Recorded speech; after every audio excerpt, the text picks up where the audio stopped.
اسمي عايدة Al Shibli. I'm the daughter of Aisha, Fatima, Shahba, Watfa, Khaldiya, and Khadija. I'm born in occupied Palestine, and I live here in Portugal in Tamera community for the last 18 years, and I know the project for 22 years. And how did you first hear about the project, and what made you curious about joining in? So as a Palestinian person who's also born in a female body and Muslim, indigenous, I already noticed from my childhood that all of my identities are not wanted.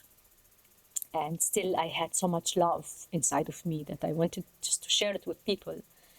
And I was trying to understand how does the system make people not like or want people only because of their identities. So I became a social activist, a feminist, and also as being under this dire political situation that we are in as Palestinians for 77 years, I became a political activist. I was in Jerusalem in this activism, and I was in during the second Intifada, where I found myself pregnant with a child as a single mother. So all what I thought about social justice, women's solidarity, love, partnership, political solutions was crumbling down. And my questioning in life was in a big period of crisis. And nevertheless, as the political situation was and still even now more difficult with the genocide, I was still doing many activism for my people, and that was the place where I met people from Tamera, and they were in a space back then also with the start of the second Intifada, which is the uprising for the Palestinian people. They were watching the news from here, from Tamera, looking to occupied Palestine and seeing the news and asking what is needed for people living in intentional communities to open their hearts for what's happening in the world without immediately to go into the normal accusation of this is right, this is wrong, this is bad, this is good. But why? What's happening in the world? So they were in a research phase, and I was in a questioning phase. And these two needs, these two clouds from the universe met each other in East Jerusalem. And they spoke about living in commune, close to nature, in a very simple way. We're focusing on understanding the topic of love, why love is a very foundational topic for communities. And my child next to me, and as a single mother, was abandoned by my husband in the second Intifada in Jerusalem. I look at them and I was like, what love can do? And they spoke about being with nature, and I was looking to the walls in Jerusalem, the checkpoints, the soldiers. I couldn't imagine what they were talking about. So for 3 years, they were trying to recruit me to come and visit the project. And I was like, why would a project of a bunch of Germans who look hippie, blue eyes, blonde, in South Portugal be meaningful for the world, meaningful for the research? But they wouldn't let go. And for 3 years, we were exchanging letters and exchanging questions.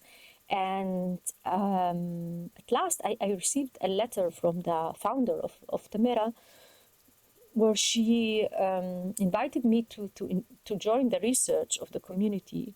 And she listed 11 points how me as a Palestinian woman being in that community could serve my cause as a Palestinian, how I can enrich the place here, and how can this place, Tamera, influence my understanding about war, peace, living together, and so on.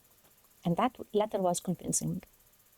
It spoke to my heart, spoke to my mind, spoke to me. So I came. And how do you, in these early days, with what values did you come in and what values did you experience here? And where did it connect for you? And where did it clash? Right. So I already came with the values that are already dreaming post-capitalism, post-patriarchy, as a social activist, as a political activist, as a feminist. And I was met with these values. One value that I came with, and I feel that got tweaked or transformed, is the value of justice. Interesting.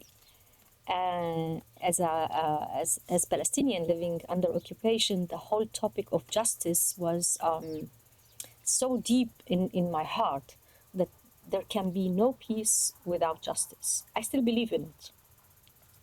And still coming to this place with a group of Israelis and my brother and myself as two Palestinians, and living with Israelis and living with different narratives, and understanding also how I and every person already internalized the values or the system of new colonialism, patriarchy inside of us, without noticing these systems slip inside of us. So with the years, I found myself saying, if I can choose between justice and reconciliation, I would choose reconciliation. And that was a big transformation for me. As a warrior for free Palestine, I still believe in free Palestine. I more believe in free Palestinians and more believe in reconciliation that can not only fix things according to how colonialism wants it, now State of Israel, State of Palestine, how can we reach a place where we are reconciling with ourselves, with each other, with nature, and then creating a society of needs. And these things, this transformation, I think you can feel it once you live in community for a long time, because living in community shapes our values again and again and shows us how much we've been. Also, when we think we just want to live together and we are community and we are good together, how much we are still in separation. And when you live in community, you have to overcome separation.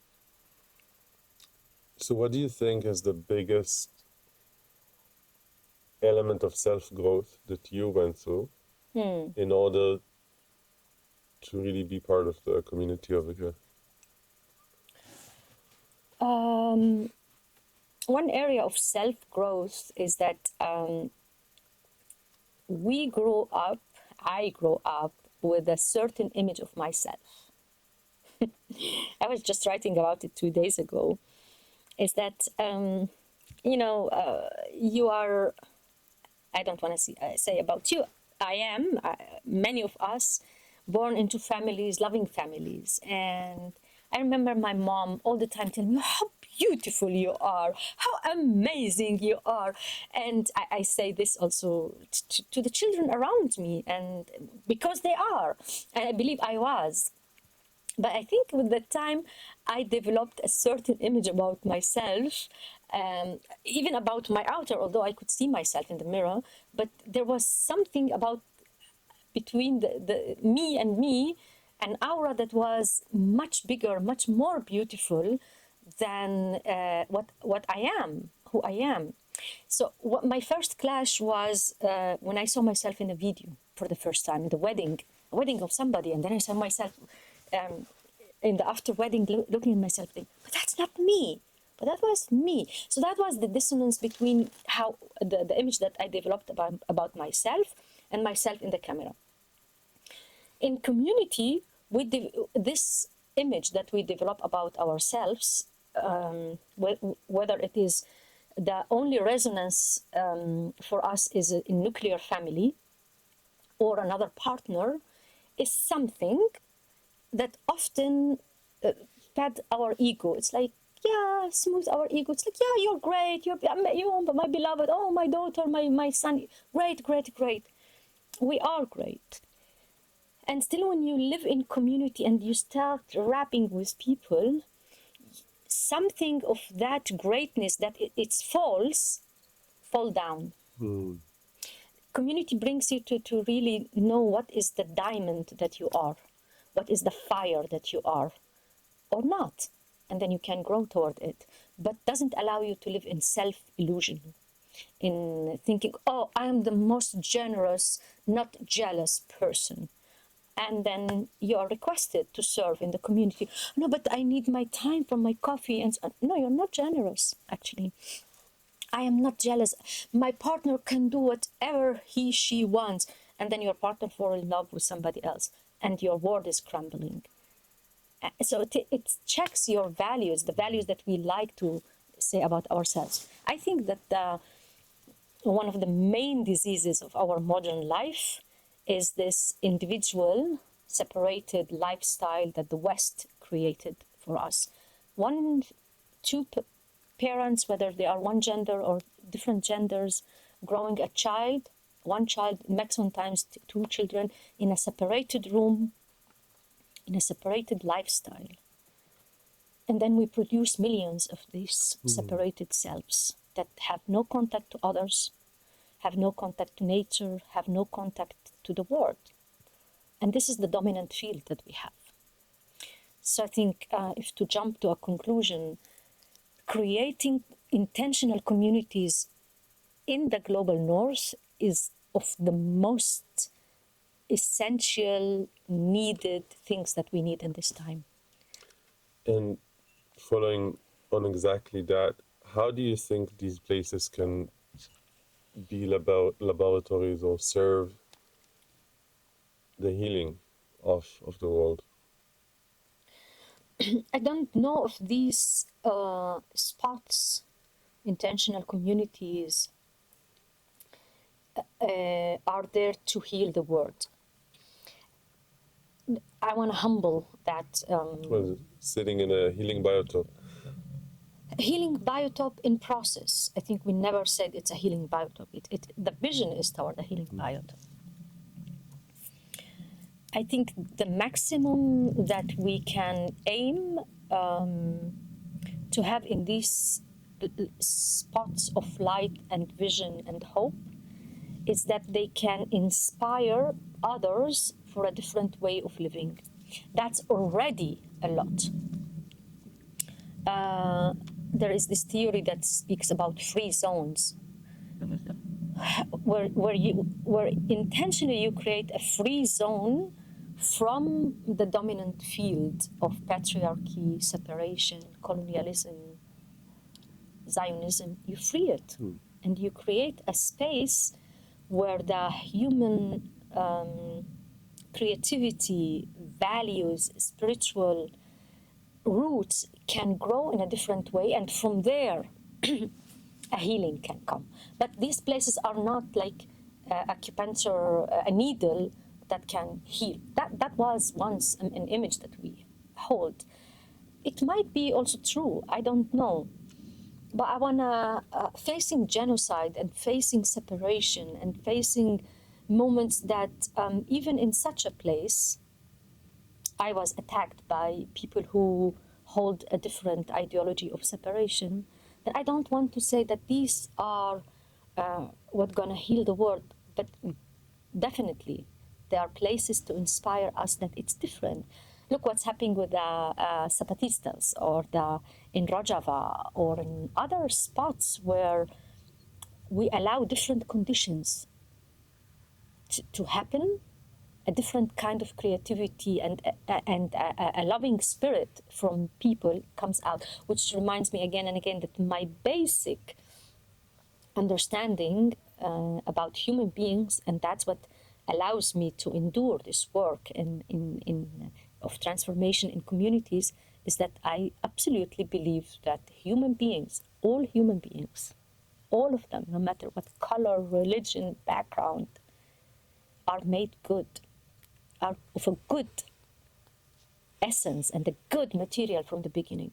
Then there are conditions. And so my political view is that when we change the conditions, we can go back to our true nature. Yeah. And what are the shadows that you see also here in the community or in people trying to build communities that you think that shedding light to them will actually, let's say, help them in the process of growing and solidifying themselves? Yeah.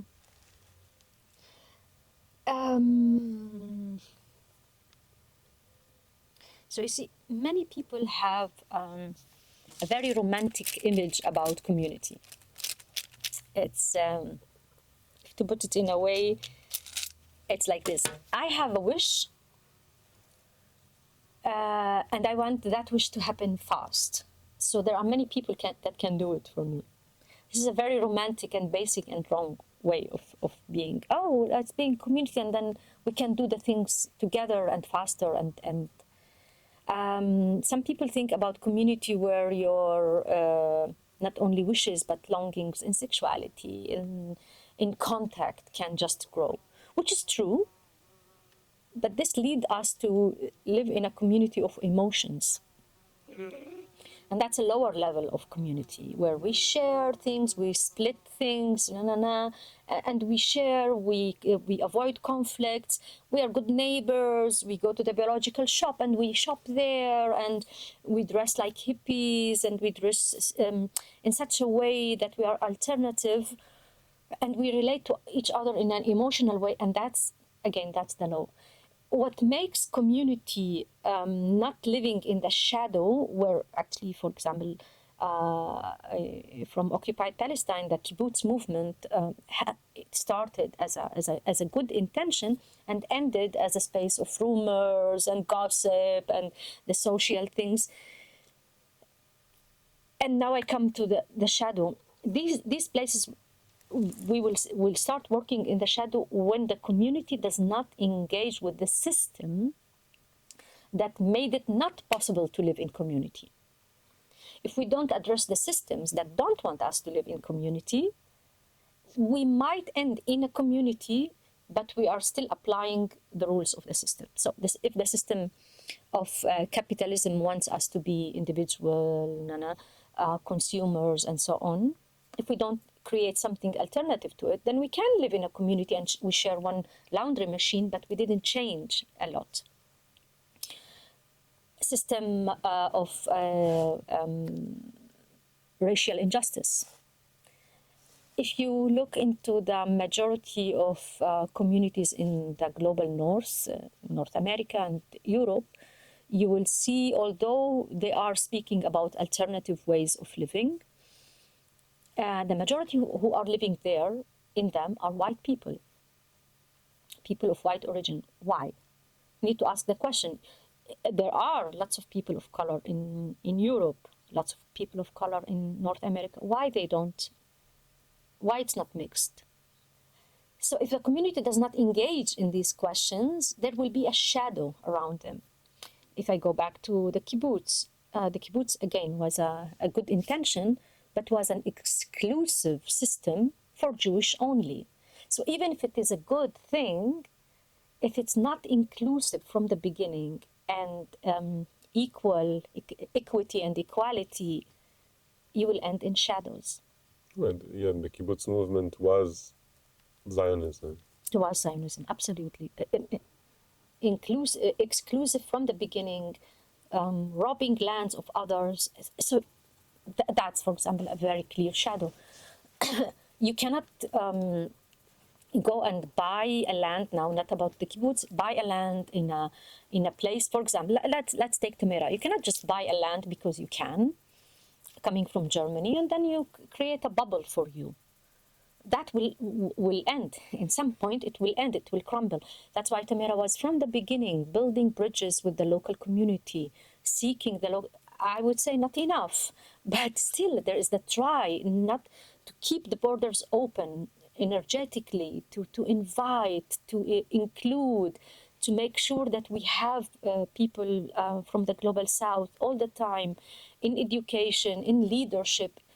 Not enough, not yet. Here I am after almost 20 years in Tamera, and we are only 2 people of color in the community of 30 years.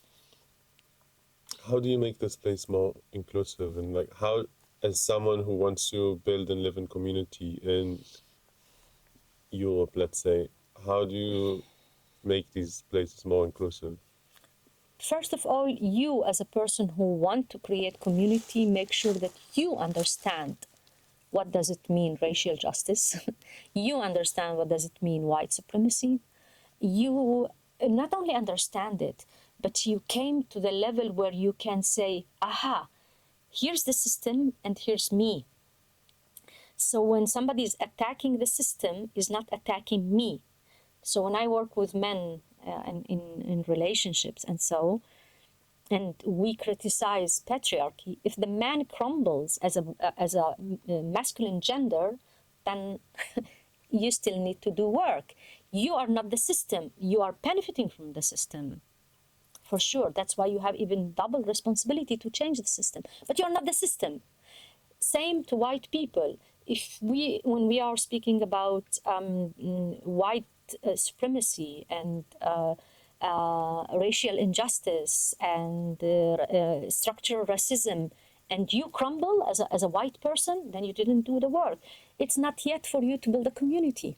Don't. Yes. Don't build a community just because you can. Go study, live in communities or in places that the work is happening. Inform yourself and then do it. Or you can do it from the beginning, saying it is an educational space for me and for others. Could you try and maybe identify like one action that someone can do to make the community around them or the space around them more inclusive? Other than studying, like some action that someone can do?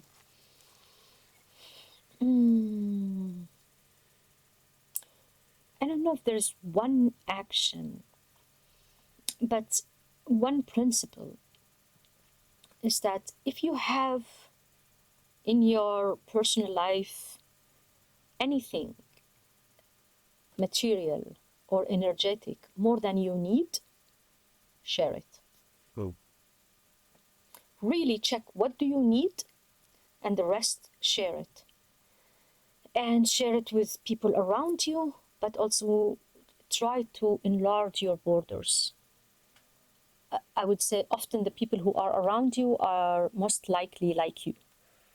So enlarge the borders. And my image is that our love, grace, and compassion embraces the whole world, the whole humanity. There's no borders. There's no my people, your people, this and this, that we enlarge. So for me, community is not only about moving to live in community. Community is a set of principles, starting from this place of sharing, studying. Wherever you go, make sure that you have contact with land, that you collect rainwater, that you know your food, you know your water. You build relations, like you build real relations with land and with others. This is a principle of community. And it's not only about, am I living with others in a co-housing system? And how do you see your role today as Aida living in South Portugal, in Tamera, 2025, as an activist? Maybe I answer it in 2 levels. Like many people ask me, oh, wow, you are really suffering from a lot of microaggressions in being an indigenous person in a white dominant space. Why do you stay? Why do you stay? And there were times that I was also questioning myself, why do I stay? It's just so painful to be all the time in the role of educating, but also getting the hits and educating. It's tiring. And there were many times that I took a break to gather my breath. But I also see that after 18 years of intensive, continuous work with staying with the vision and distinguishing the vision from the people, how they act it out. So exactly with what I said before, to distinguish the system of oppression from the person, I also need for my clarity to still see the vision of healing biotopes and distinguish it from the daily behaviors of people who say that they are carrying it. And to keep reminding the people for the vision. And for sure, with the time, my work and my calling for racial justice, for studying power and privilege, for inclusivity and so on, is giving fruit. So I'm It's hearing slow. clarity and compassion Yeah. from what you're saying. Yeah, clarity and compassion. And now as an activist, now in this unprecedented time of genocide, actually I must say that with all the pain that is and the grief that is still going inside my heart and inside of our hearts all, there is a fruit that I'm shy to speak about it, but it's also it's moving, it's touching, is to see how the leadership of this community during the years, there was often places where I was like not sure. Do you understand what's happening in occupied Palestine? And in these 2 years of the genocide actually was a clarity from the beginning. No, this we do not tolerate. No, and we will not allow any person who tolerate genocide to be here with us.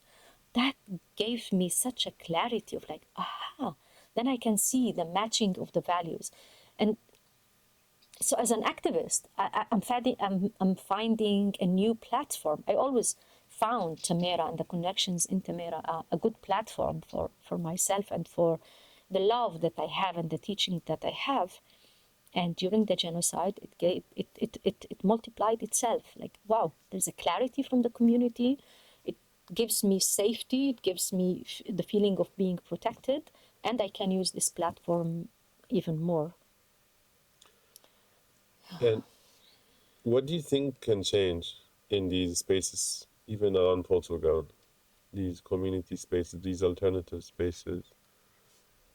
What do you think could change that would make you feel more safe in them? Or what advice would you give these spaces who are trying to be more safe? Okay. Again, what I said before, if just the fact that we are living together and we did not overcome how war is living inside of us and with others, even if we are having a style of a community and alternative, it doesn't work. There are in Portugal, in South Portugal now, many communities, especially of Israelis, who run away. They don't want to be identified with Israel, and they run away from the system, and they commune together. But it is what to say? In these 2 years of the genocide, they were the most vocal for the war, with the war. And these are the people that you meet in festivals and you meet in sauna and in the bio shop. And they still, their taxes goes to the genocide.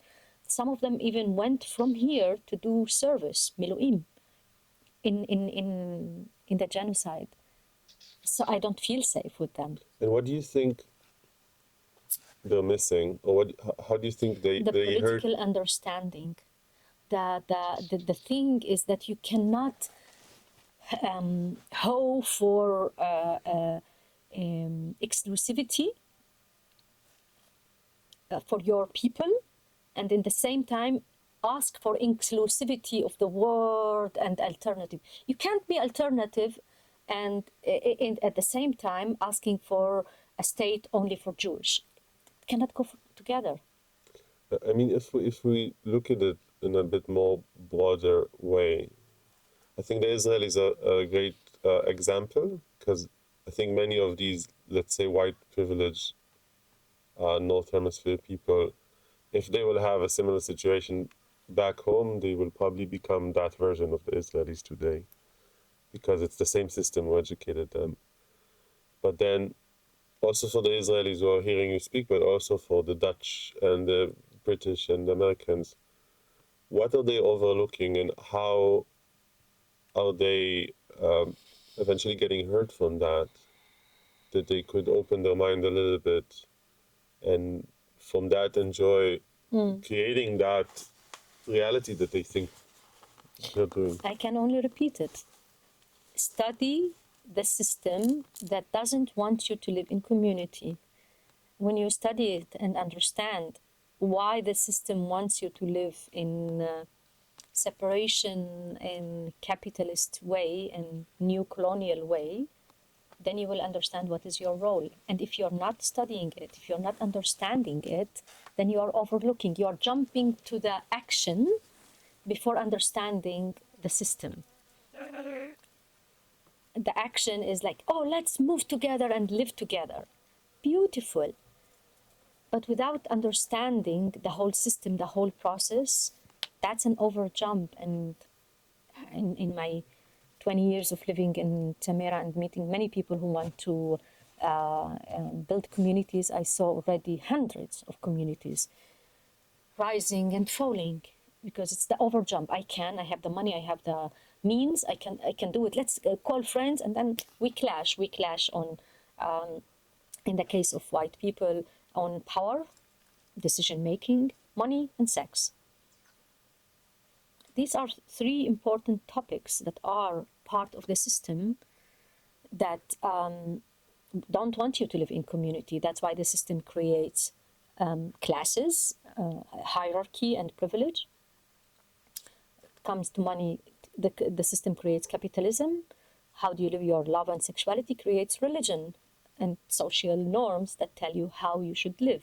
So if you didn't study these things and you just jump to live together in one room, in one house, white, young, beautiful people, within few months, maximum 3 years, you clash, because you didn't know how to split the money, how to take decisions, how to deal when people start being attracted to one another and don't want to live within the norms of religion and capitalism. And I guess also, if you don't study, when someone that comes from a less privileged background, let's say, or from the global south, you make assumption and you try to treat them the same way you treat someone else that's much more like you, but actually there's a lot of differences that are invisible to you, and you're making really wrong assumptions. That's true. Like that, to jump to say we are all one, it's a true, it's a fact. It's like, yeah, we are all one in the need of love, respect, honor, all of this. We are one. And we are not one according to the system that is splitting us. But also we are not one if we internalize the system and say, yeah, then there is hierarchy, and you are white and I'm brown and you are black, and so. So in my work with race and identities, I try really to walk this edge of understanding the system, but not accepting that this is the system. The whole topic of race was invented 150 years ago. Although biologically people are different colors all the time. Racism is a heritage of colonialism. Colonialism is a few hundred years ago. Colonialism is a heritage of patriarchy. Patriarchy only 7 or 10 or 12,000 years ago. That's not the history of human beings. And it would be wrong to focus only on the 12,000 years. It would be wrong. It would be limiting the divine being that we are, and each one is, limiting it to a memory and consciousness of only 12,000 years ago. And there's an invitation, especially as a person as an indigenous person who is teaching white people to re-indigenize themselves. That's my main gift in the world. But beside the political understanding is, let's go together and learn practices that can help white people and all people to remember our roots. Where did we come from? And the first exercise that I do is, don't focus on 12,000 years. Don't. We are a product of, I think, 350 million years. This being, maybe I'm not precise with the number, but it doesn't matter. 12,000, it's like a flick. Also, 77 years of occupation is like a flick. And still, it's a starting point to tell a story, to make a narrative. I don't want to focus on it. My main work now as a Palestinian is to remember with others, how have we been before the occupation? And how do we want to be after the occupation? While we are still under the heaviness of the occupation, as a political activist, I have to invite myself and others to remember and to envision, and still living in the present moment. But the present moment is not everything. So it's also this duality of like, I'm fully in the present moment, I'm fully in the grief right now. But within the grief, I want to remember songs and poetry from before the occupation, and I want to invite me and others, Palestinians, to see us. How do we want to be after the occupation? Because it will end. It will end. I know that. Well, thank you.